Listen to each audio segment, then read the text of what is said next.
Today is November 20th, 2024, and I'm up a little over 0.8% today. And this is on a day where the NASDAQ is basically flat. It was down. It looks like it's regaining its losses in the after hours market, so basically flat.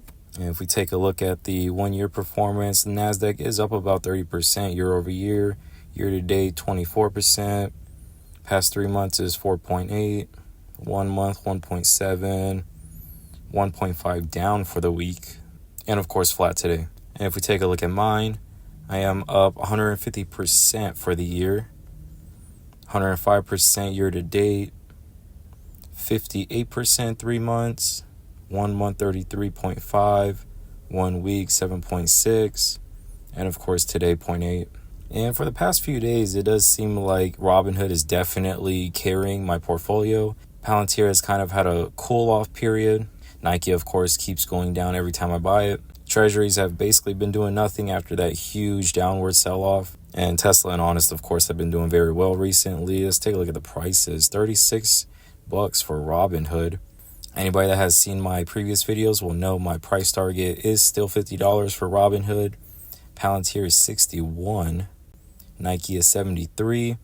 Now, I will say this about Nike. Even though I am putting a lot into Nike, and it does seem like I am doubling down on a loser, we could see it go down to 65. I'm just being honest. But with earnings coming up and the higher dividend coming up, and also we have the end of the year where most of that tax loss harvesting sell-off is kind of finishing off, I don't really want to miss out on that huge reversal in Nike if we are going to get one.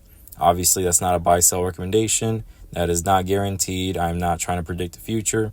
I'm just trying to describe my thought process. So I am fully expecting Nike to kind of be in the slumps for maybe the next month, or maybe it's only a couple weeks. But basically, we're going to flush out all those last minute sellers, maybe even take it down into the 60s, the high 60s.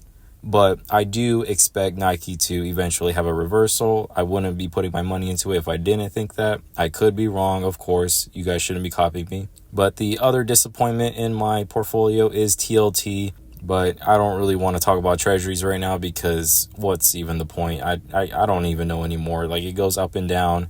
I just use it as collateral for my margin and to help me pay off my interest. So it is what it is. And it's also a hedge, of course, if we have a risk off moment in the market. But my other risk off play is, of course, Pepsi. I'm trying to build that up as well to eventually cash out of all of my treasuries once we have that reversal.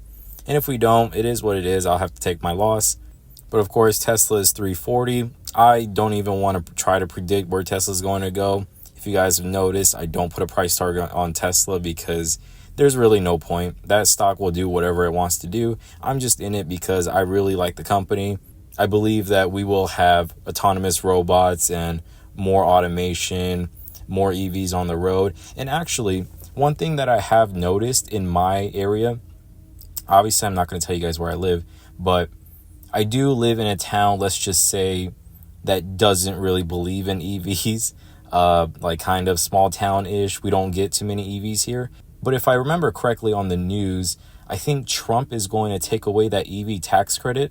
So perhaps that is the reason why I've been seeing more EVs on the road. But literally just the other day, I saw a Lucid on the road. I saw like 2 or 3 Cybertrucks, more of the regular Teslas, of course. But I've just been seeing EVs pop up everywhere, like Rivians.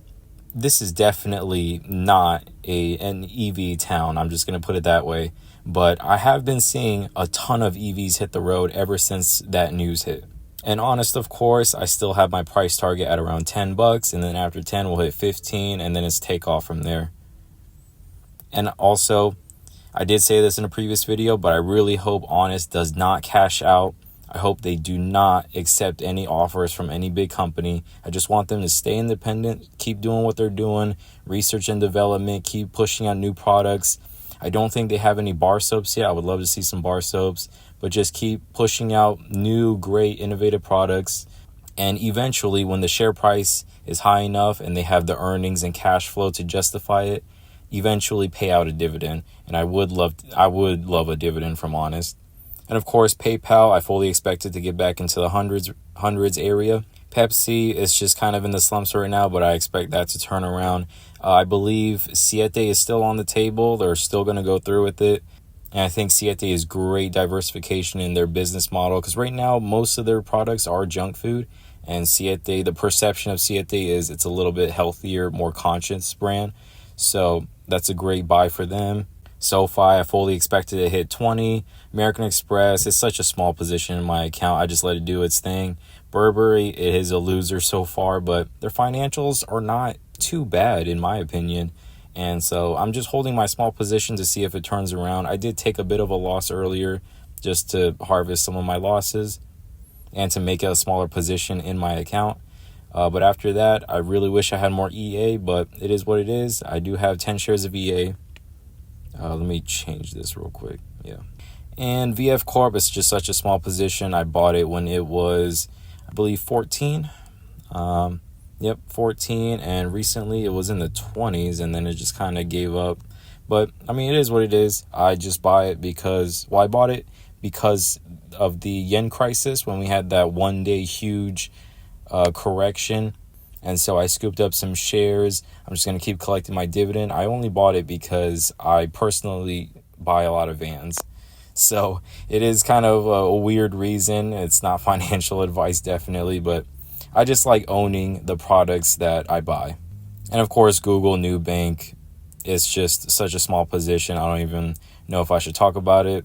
And my QQQ position is a position that I want to build up slowly over time. Whenever I see a decent trade on the NASDAQ, I might buy up a bunch of shares, but then cash out when I think we're kind of at a peak and just keep some of my equity in it. So I'm basically playing with house's money. And I know I shouldn't be thinking like that. It's all my capital at the end of the day. But that's just kind of how I want to go about the NASDAQ. And eventually I want QQQ to be not as big as Robinhood, of course, definitely not, because that would hold back my gains, but just kind of a middle position as somewhat of a satellite just to keep me in line with the NASDAQ. I have been outperforming the NASDAQ tremendously, as you guys all saw, but I don't want to be following it, right? And definitely not trailing it.